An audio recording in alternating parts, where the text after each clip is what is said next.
My guest today on Bridges has the most incredible story of forgiveness that I think I've ever heard. She came home at one point in time to find one of her two daughters brutally assaulted and left for dead, and the other daughter murdered. We're going to hear about her story and journey on the road to forgiveness. Stay tuned. Bridges starts now. Welcome to Bridges. I'm Monica Schmelter. I'm glad that you could join us today. My guest today has an incredible story of forgiveness. Her name is Lorraine Whoberry, and if you've ever been struggling with forgiveness or resentment, you need to watch all of this program today because this is truly amazing. Lorraine, I want to welcome you today. Thank you. It's nice to be here. Now, when we start off saying that, two daughters, one brutally assaulted and left for dead, and the other murdered. That's worse than like any nightmare I think that a parent could even think of. Tell us kind of what happened in your life when you found this out. It was beyond belief. The first thing out of my mouth was no, denial. And then trying to wrap your mind around something so horrific, I didn't want to go there. And how did this happen? Where were your daughters at when this happened? They were at home. In their own home? Yes. Where were you? At work. At work. So did the police call you at work and tell you, or? An officer called me, and his voice never gave me any indication there was anything wrong, seriously wrong. He just kept asking me to come home. And every question I asked, he answered with another question. He would not tell me anything over the phone. I drove home that day to find the tragedy that had struck our family. So when the officer called you, what you're saying is when you ask a question like what's wrong, he answered some other question. So obviously you knew something was up because the police are telling you to come home, but you are not thinking that one daughter is murdered and one's been brutally assaulted and left for dead. No, absolutely not. I was thinking maybe the kids threw a basketball through the neighbor's house and one of my girls got caught and took the blame. Yeah. No big deal. Like you're thinking about kid pranks or things that kids do. Exactly. So did your employer know something was wrong, or you just kind of say, I got to go home? I just told them I had to go home. Okay. And then left. All right. So you walk in on this atrocity. Do you realize like right away, did somebody finally tell you the news, or what happens? When I arrived to a roadblock. There's police cars, there's policemen, there's people, there's ambulances, fire trucks, a police command unit. And what I don't see is the media. They're kind of hidden. But I'm told to park at the end of the street because I couldn't get beyond the roadblock. And as I'm walking or kind of jogging toward my house, I'm intercepted by a bunch of police officers and literally picked up and carried back to a neighbor's home. So I'm not even allowed in my own home. So you don't go to your own home, they pick you up and carry you to a neighbor's home. So what do you do? I just would think you'd have to feel like insane at this point in time. Absolutely, screaming, fighting, asking, demanding, trying to figure out what in the world are you doing to me? Yeah. And why did you call me home and yet you won't even let me in my own home? Yeah, because you're thinking a basketball got thrown through somebody's window or softball. So they carry you to a neighbor's home, and what do you do at the neighbor's home? I'm taken into a living room, and it's shoulder-to-shoulder police officers. I can't get beyond the front door. And immediately from behind me comes a picture of a person that I don't recognize, have never seen before. He's a young man, he's a white young man, and they're asking me to tell them who it is. And my first response is, I don't know, and frankly, I don't care. Right, you want to know what's going on at your house. Yes. So you don't realize what's going on, really. They're just showing you this picture, and you had never seen this guy. You didn't know who he was. Exactly. So then do they explain anything to you why they're holding this picture up? No, it just kept pounding me with questions and questions and questions, and the picture kept coming back from behind me in front of my face, and I'm constantly pushing it away, and they're putting it back, and everybody's asking questions at once. It was just total chaos. Yeah. I couldn't hear, I couldn't understand, I wasn't getting any of my questions answered. It was total frustration. It had to be. Now, I want to ask you, at this time that that's going on in your life, were you a Christian? Yes. So you're probably inside, are you internally kind of praying, just God help me through this? Yes. And asking, what do I do? What do I say? Why aren't they answering my questions? Where are my kids? Yeah. Lord, please help me with this because I don't know what to do. I was just in turmoil. Yeah. Are the neighbors in their house? You said they took you to a neighbor's house. Are the neighbors there? The lady at the house came out eventually after all the police officers had left, and it was just me sitting there. She finally came out and asked me if she could help me. And I didn't even know what to tell her that I needed help with. Yeah. And Well, how she would you offered- know? Yeah. How would you know? Yeah. Yeah. She offered to call my family in Texas. Hadn't even, you know. Well, they probably weren't giving you any time to call anybody either. If you're shoulder-to-shoulder officers, people are showing you pictures, you probably didn't know what your options were. I have never been through anything as horrific as you've been through, but, you know, there have been some things that have been traumatic, and I know that sometimes it's really hard to think straight. Yes, And absolutely. it sounds like that's what was going on. So then what happens? Your family in Texas knows. Was there a husband?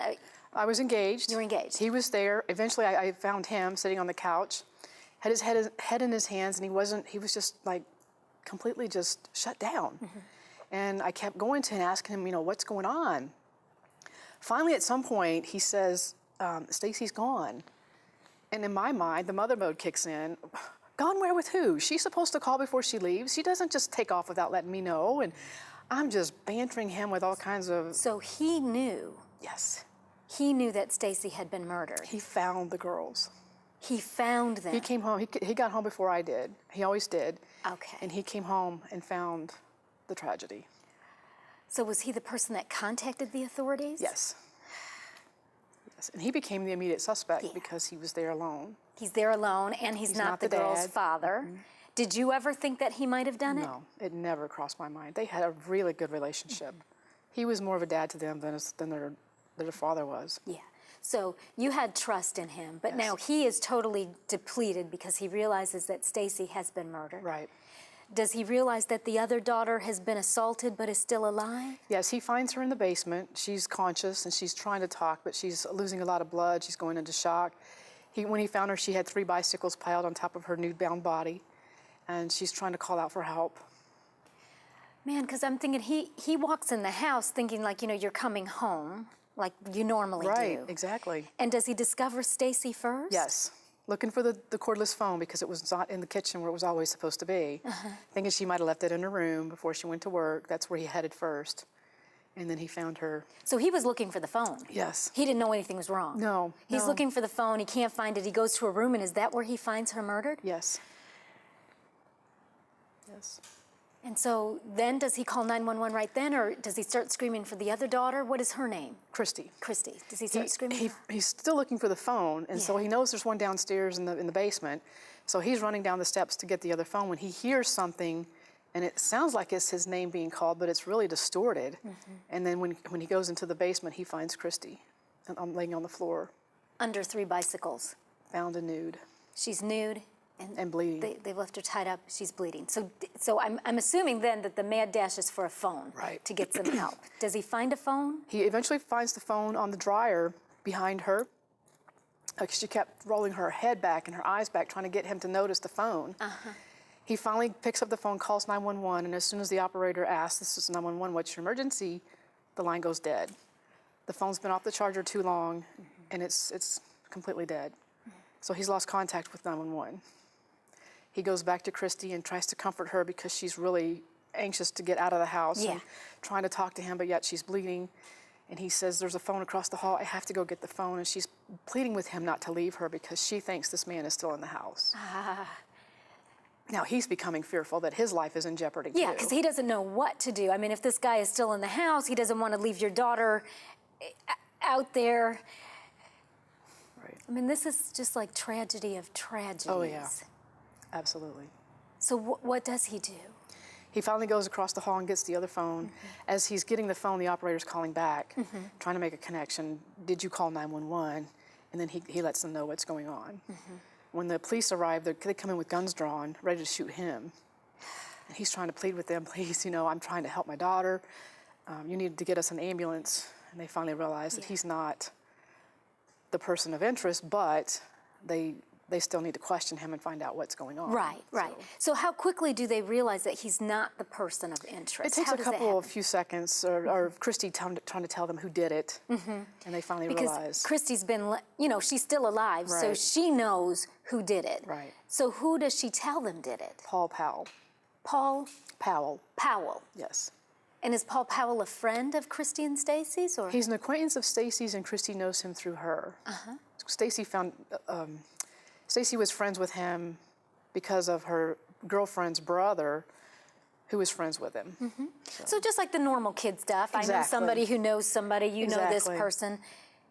How old is Paul Powell? He's 20. He's 20. And why in the world does he decide to come to your house to kill your daughter and assault the other one? What? He's interested in dating my 16-year-old daughter, and she told him no, she wasn't interested. This is Stacy? Stacy. Okay, And- so he wants to date her, and she says no. Yeah. He takes the rejection personally and says, well, if I can't have you, nobody can. So he comes to your house. After stalking us for 2 weeks. To You learn our have no schedule. idea that you were stalked. No idea we were stalked. I didn't even know this person existed. So Stacy never mentioned to you, Mom, Paul Powell is interested in me and I don't like him. No, she never saw him as a threat. Now, how does he stalk you? Like, does he watch the house? He watches the house. He watches our schedule when we leave, when we come home. He knows when we go to work. He knows what time we come home. He knows that Bobby comes home for lunch every day and what time he leaves.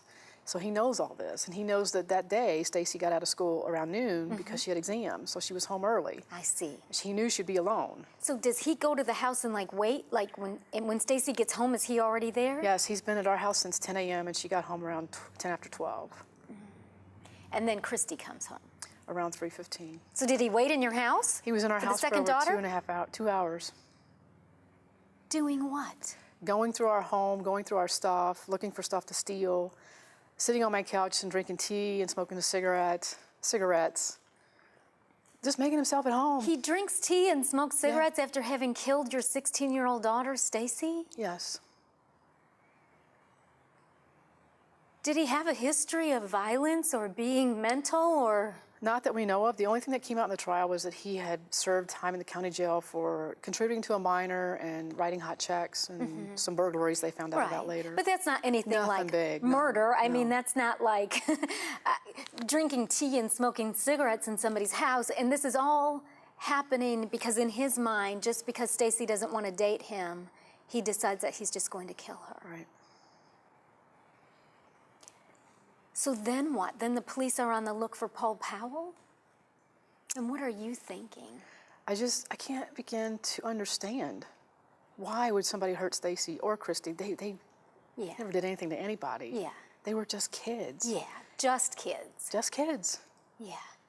It just, my heart was just, I couldn't scream, I couldn't cry, I couldn't find any of my emotions. I didn't know what to do with myself. And I didn't know how to make them understand. I wanted out of that house. Yeah. Get me to the hospital.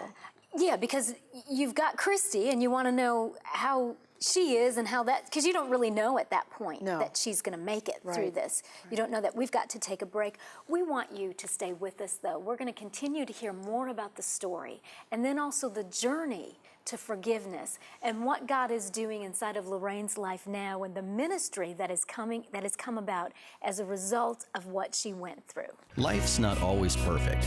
If you need prayer, write to the address on your screen or call 615-754-0039 or email prayer@ctntv.org.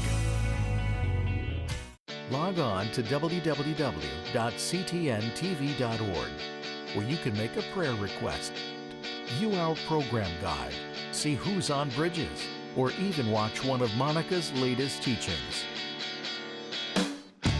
Log on to www.ctntv.org.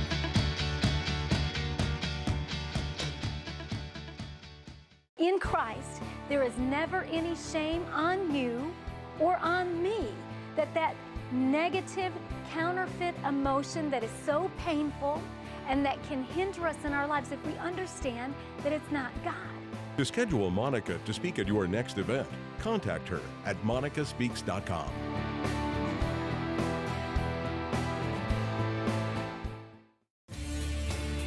For information on today's guest, visit our website, ctntv.org.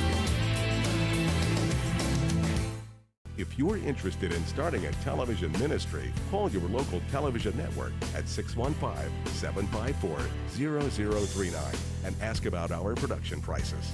If you are just joining us today on Bridges, we are talking about really a very amazing story of forgiveness. I'm talking to a mom, a wife, a mom who lost one daughter that was murdered in their own home and the other daughter assaulted and left for dead. So if you're just joining us, I just wanted to give you that recap on where we're picking up. So you're saying, Lorraine, at this point you're in the house, the crime scene. It's Right. no longer really your house, it's a crime scene. And you know that one daughter has passed.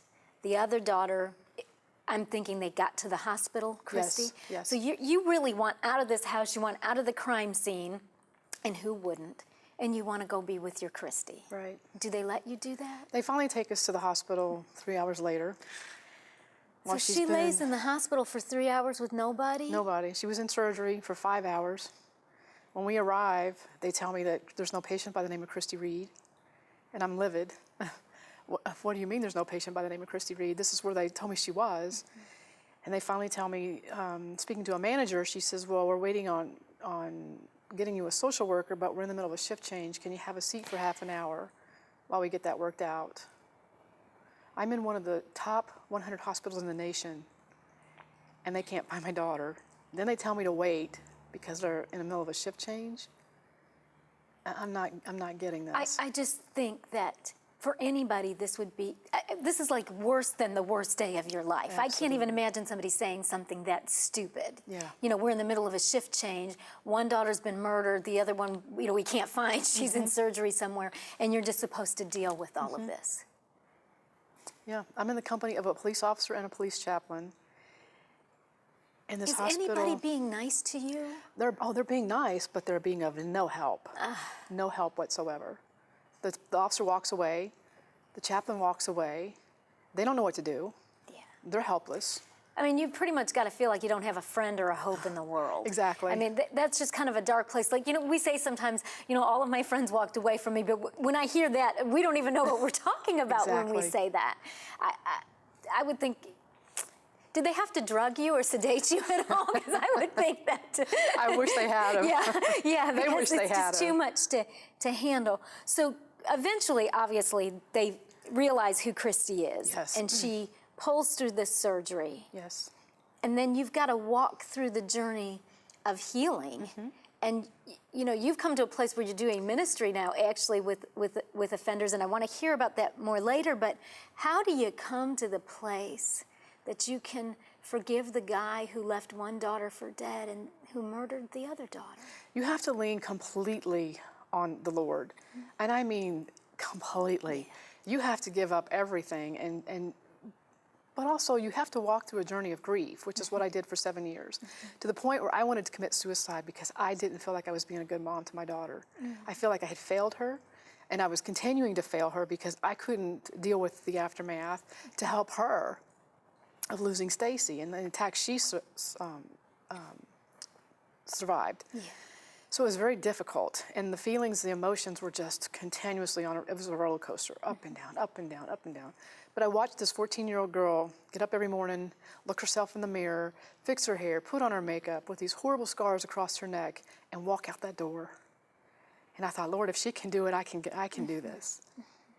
And so after 7 years of just dealing with severe grief, I finally surrendered it to the Lord. And it was through that surrendering that He started leading me to forgiveness. You know, and one of the reasons I wanted to talk to you, you know, is that sometimes we make forgiveness seem like it's so easy. Like if you're a Christian, you forgive. And you're really talking about some horrendous circumstances. I would think that it would just about take everything I had to look at my 14-year-old child with scars on their neck, to every day be reminded of that attack in that way. Right. And you've got to deal with the loss of Stacy. You've got to deal with helping Christy to get up. You were engaged at the time, so dealing with the fiance, just the invasion of your privacy, to know that you've been stalked. It's not really just in a moment that you can surrender it all to the Lord, is it? No. It's a process. It's a long process. Yeah. So there's hope for people that are watching. Absolutely. That have lost children or by whatever means. Absolutely. Be it murder, car accident, suicide. Natural death. Natural death. It isn't just a moment of grief, but a process of grief. Yes. Did you get counseling? I did. I went through lots of counseling, even to the point where I didn't know when it was going to end. Am I ever going to be okay that I don't have to have counseling? Right. But yes. Right. Because it doesn't, or does it? I mean, I'm just imagining. There really isn't a day that you're ever like just okay with it. No. Right? No. That's not what we're talking about, forgiveness, that one day Lorraine Whoberry just said, oh, I'm over it, right? No, it doesn't happen like that. Okay. What does it happen like? It happens like the process. Lord, this is a new day. This is a new moment. Just please help me to the next moment. Until you get to the point where you can ask him, okay, get me through the day. Help me get through the week, the month. Then you start seeing all the path that he's taken you on, and he's walking beside you, he's walking with you, he's carrying you. He carried us a lot, but I knew he was there. I always knew my Lord was there, and I knew he would never forsake us, and he didn't. Amen. Did you ever feel mad at him? I was only angry because I couldn't, when I was trying to surrender the grief, I kept demanding he take it. Yeah. And I fought with him for 18 hours to make him take that grief away. And he kept whispering, you have to surrender it. I take nothing, but I will accept it when you can surrender it. And through that process, I realized who my God was. Yeah. It takes such faith to surrender. Especially the unseen. Yeah. Because you don't know what the journey is like. I mean, we don't know when we surrender it. It's just that act of faith. So you finally, through this process of grief, get to where moment by moment you're surrendering. Do you pray to forgive the offender, or how does that happen? After you fight with the Lord? Yeah. No, I won't forgive him. Don't make me forgive him. I started pleading with him, you're going to have to help me. I can't do this. Yeah. And he says, no, you can't, but with me you can. And I started realizing that I'm going to have to lean on him a whole lot more. And so I started asking him, help me. Teach me how to forgive this person. And he says, I want you to pray for him. And I said, oh, absolutely not. He doesn't deserve to be prayed for. I would feel that way too. But the Lord said he does deserve to be prayed for because he's my child too. And that just opened up a whole new part of my heart. And one day I found myself on my knees praying for him.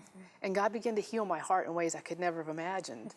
And the more I prayed for him, the more healing I received. So it just, every time I prayed, I could feel the Lord wrap his arms around me. You're going to make it through this because you have me. You're standing on my foundation. You're being obedient. You're asking for my help, and you're receiving my help. So what I'm understanding you to say is that you really just took it moment by moment, day by day. Absolutely. You surrendered.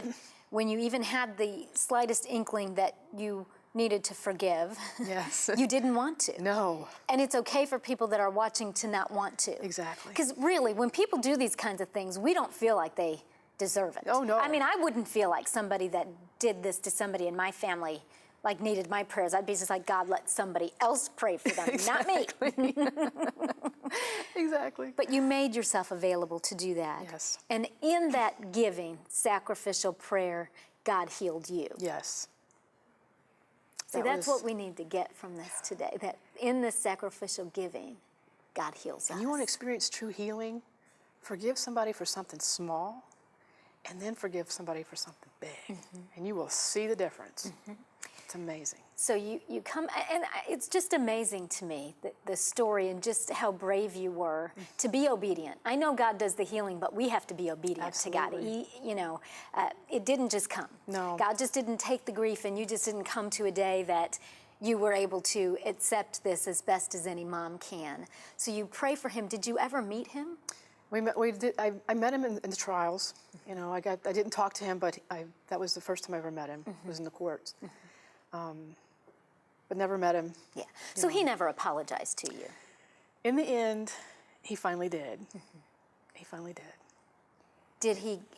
Was he executed? He was. He was. Did you go to the execution? We did. You did. What was that like? Besides putting my daughter in a casket, it was the most horrible thing I've ever experienced in my life, and I don't wish it on anybody. Yeah. It is horror beyond belief to watch somebody die Yeah.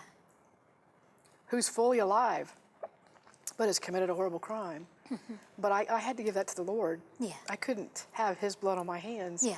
So again, I surrendered that to the Lord. If it's your will be done, however you see fit. So he was executed. Yeah. So are you saying that you weren't necessarily for or against the execution? You left that in the Lord's hands? At first I was for it. Oh, I can understand that totally. Yeah. The anger. you Yeah. know. But Yeah. in the end, I had to give it to the Lord because it had to be his will. Did you ever talk to him one-on-one or ever talk to him? We talked to him over the phone. The state of Virginia wouldn't allow us to a Sure. face-to-face meeting because he was on death row. But we did talk to him over the phone. And it was the most incredible healing that God afforded us, at least me, of suffering such a horrific tragedy in his final hours before the execution. It was the day before he was executed. And I got to ask him, I had all these things in my head I wanted to ask him. I needed answers to things that nobody could answer but him. And when it came down to it, not one of those questions could I remember. And suddenly I hear myself saying, you know I forgave you, Paul. And you know you're going to die tomorrow night by the state of Virginia. And you know 3 things no human being should know because God doesn't give us that luxury. When you're going to die, how you're going to die, and where you're going to die. You still have one more choice to make, and that's where you want to spend eternity. You're straddling both sides of the fence, and you need to make a decision.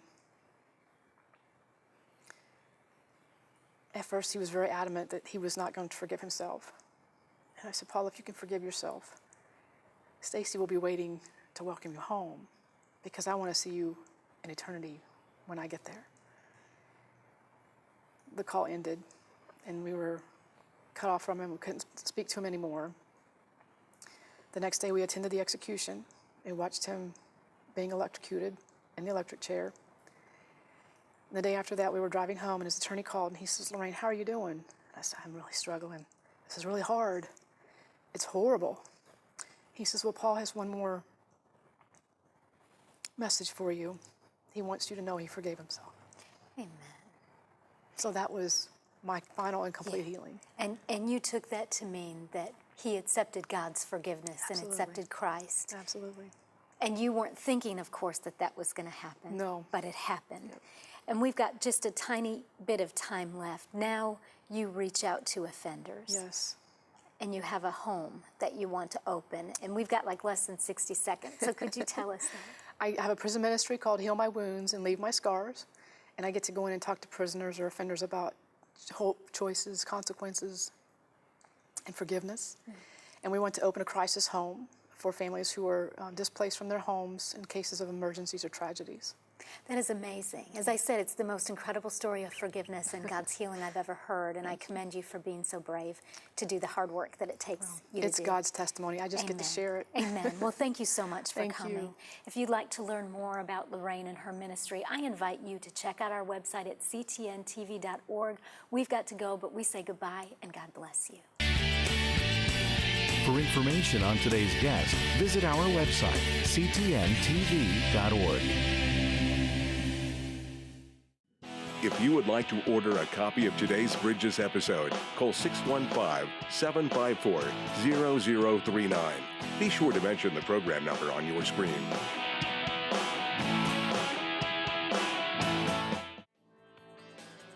Thanks for watching Bridges.